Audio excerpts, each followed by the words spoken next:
costs a lot more there.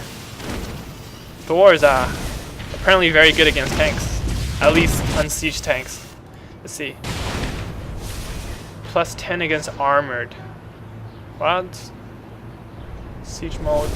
This is armored though. Yeah, so I don't know why it's so effective, but here's iFunkYou keeping up the pressure with another push. Scan going down. Jinro sees that iFunkYou does not have that much. He'll probably move the Thors forward to finish off whatever he's trying to do right now. 3 Marauders come now to join the fight. However, you see the SCVs repairing that Thor right there. It gets repaired really, really fast.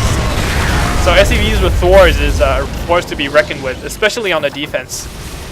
So we see 2 different techs being explored by two different players. What are these? Marines and Marauders coming through. And actually, Jinro might be making a push out with 2 tanks and 3 Thors with some SCV backing. This is actually a pretty decent force. Because of SCVs. Oh, what's this? iFunkYou is making his 3rd command center on the 11 o'clock? 10 o'clock position, I think. And wow, greedy. Jinro is taking a high yield. He thinks that he can defend it, so why not? Anyway, as I was talking about earlier, the different tech builds right now is see this. He's just pumping out Marauders non-stop. iFunkYou has opted for the Marauder and tank thus far.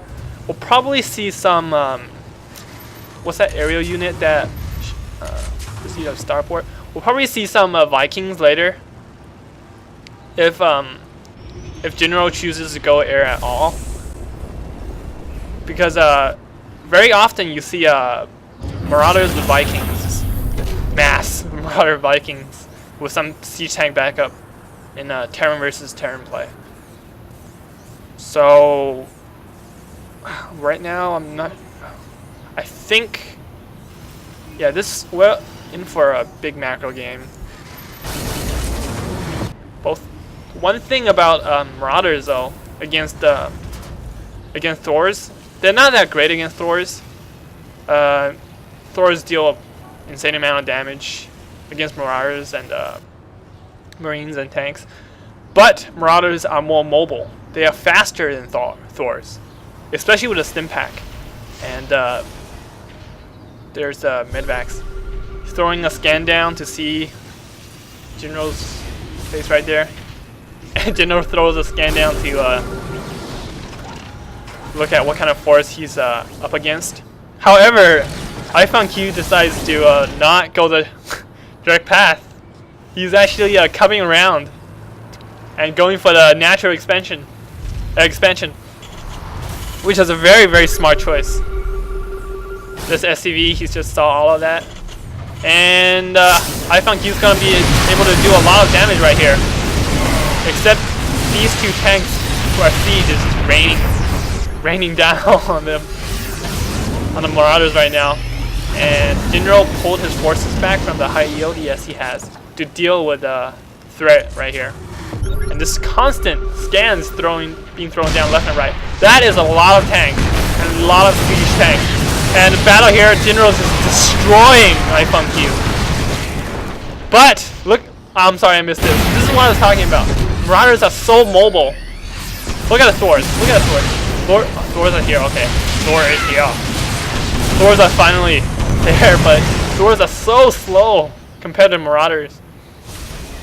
So what he could do is just play Ring Around Roses, Ring Around Roses, with the natural base and high yield right now, because tanks aren't that fast either, I don't think.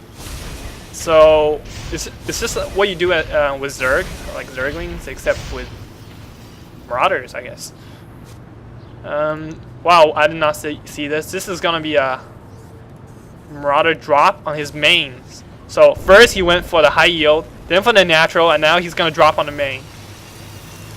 I don't know if he saw that. Oh yes, he did, because he has a sensor tower right here. That's actually really smart to have Sensor Tower. And his forces, look how slow they are. They're not gonna make it in time. It's gonna be a lot of damage done. Except he just... Oh, no workers right here. All went down there. Jinro wisely retreats all the workers when he just saw the mid-back going down. So there's no permanent damage to his economy, as we can see from the income tab. The income, Jinro's ahead right now still, a little bit. So that sensor tower right there paid his weight in minerals. Particularly look at a unit count, 56 and 54 SCVs. That's a lot. And Marauder's been dwindled down to 12. However, there's another expansion going down for iFunkYou. She's already up. Here's and Jinro has 2 more expansions going up too. So Jinro should actually be economically ahead soon, but not by that much. But and the high yield is lost unless here they come.